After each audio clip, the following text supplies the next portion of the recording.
How's it going, YouTube? Trying something different today. Haven't posted in a very long time, so we're going out on the limb and just doing something different. Today, I'm going to be making nailers to hang sheetrock. Different kind of video than I've ever done. Used to do skateboarding stuff, but I'm a big boy now. I don't do skateboarding videos anymore because I also have no health insurance, so I can't afford to get hurt. So, I'm just going to show y'all how to make nailers. I really don't know what to do at this point, so we're going to make some nailers for a house that we're rebuilding and see really what happens here. This is either going to go really great or not. Really, I haven't done this YouTube thing in a long time, so I really don't know what to do. But hear me out. We're going to do it. Also, RIP if you're using headphones, because it's about to get loud.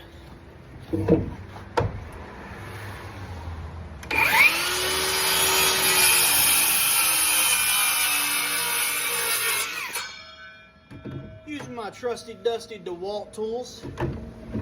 Greatest in the business.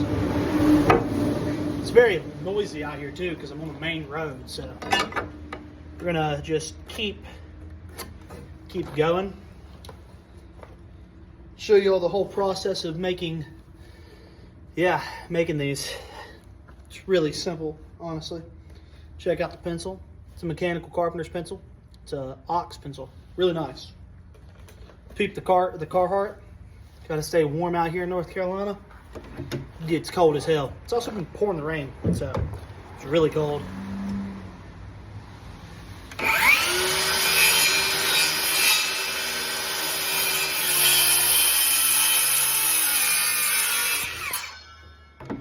All right, here's where we're gonna go. We've already started over here. Now we're gonna put it down this line here. All right, so we're just gonna start with, these are gonna have to be 2 wide because, well, that's how thick our walls are. So I'll just start by hanging this one up. Pop me a screw in there, hold that one in.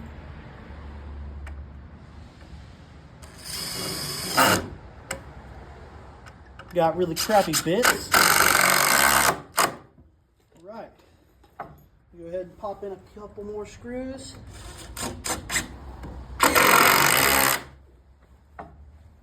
Alrighty, so we have first part of the nailer in. So now I will get another one, same length, scab it onto that, or I'll finish this piece here out and then put one across the front there. Now I'm just going to measure this, see how long it needs to be. And we got a joist hanger over here in this corner, so we have to account for that. So I'll make it just a tad bit short.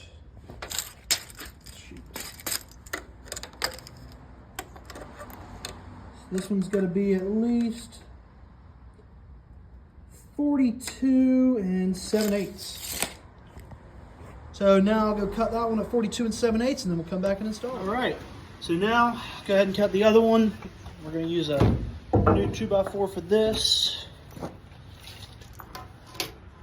might actually go get a scrap one because that's 59, so that's going to be a lot better to put for our next piece. So let me go grab an old one. Right, so got my old one here.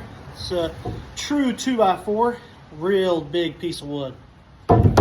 So, any of y'all remember what the measurement was? Because I can't remember. Kidding. It's 42 7/8. So, take whatever my squarest side is, or we'll do this the right way. It's nailer, so it don't really matter, but we'll square one in, cut it, and then that way we got something square to measure off of so that the piece of wood continues to stay square. Age also determines age, if the board is bowed, stuff like that. That determines whether or not it's going to fit, going to be level, everything like that.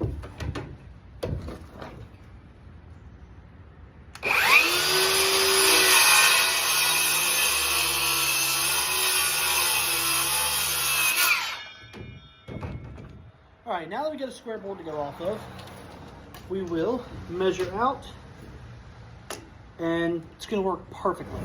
board is just long enough to do what I need to do. It's going to work flawlessly.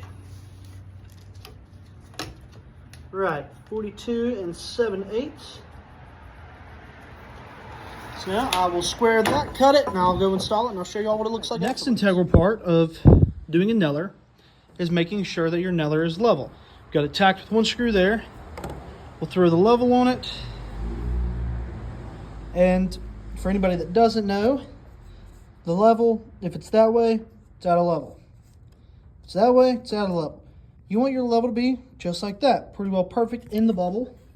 So now that means I can screw that in and it's level with the wall. Now that that's level and all screwed in, you can hang sheetrock from that back there all the way to that point there. Now we just gotta add an extra one in right here, so that way, so obviously you can tell there's nothing for the sheetrock to sit on.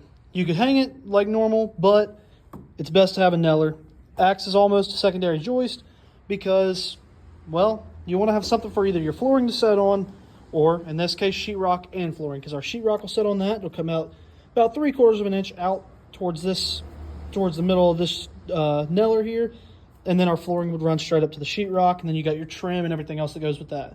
That just keeps it from, obviously in this case, just pushing straight down, and then that creates a hazard or, well, a liability thing. Now we've got that one done. That is completely level with this board here, so those two match up perfectly. It's level all the way across. Now we can hang sheetrock all the way across that wall there. Obviously, we're not doing sheetrock today. Will be for another time. Right now, we're finishing framing because we're trying to get this house finished. And now, if I can get up out of this hole, I'll show you our next part. That is right there. How you make Nellers, how you hang Nellers, the premise behind them, what they do, and why you have to have them. Now, the next part that we'll do is each one of these ceiling joists, we will take those out because they are 2x6s and install 2x8s instead. We got HVAC systems that are going to be setting up here on top of this, and per code, you have to have enough wood or enough of a thickness of a board to make it stable, make it sure that nobody's going to fall through, that the unit itself isn't going to fall through when it's setting up there, because that's a lot of weight that's going up there. And then we got all of our walls finished, so then we'll start laying down like subfloor. That way we can actually walk across through here, because I don't know if you can tell, it's not that safe. Once we get the subfloor and stuff in, we'll work primarily on the outside of the house, trying to get it all finished up, because, well, this is a very old, dilapidated house, and it's going to take time to fix. It's got very old aluminum siding, so we'll take the time after possibly after we get the subfloor down, to take care of the outside and make sure that it all is taken care of very nicely. And then the roof will be another integral part that we take care of. And then the real big kicker, we're building a deck back there. And typically we build docks. It's actually a very freak thing that we're building a house or fixing a house right now, but I'll show y'all dock stuff when we get to that point.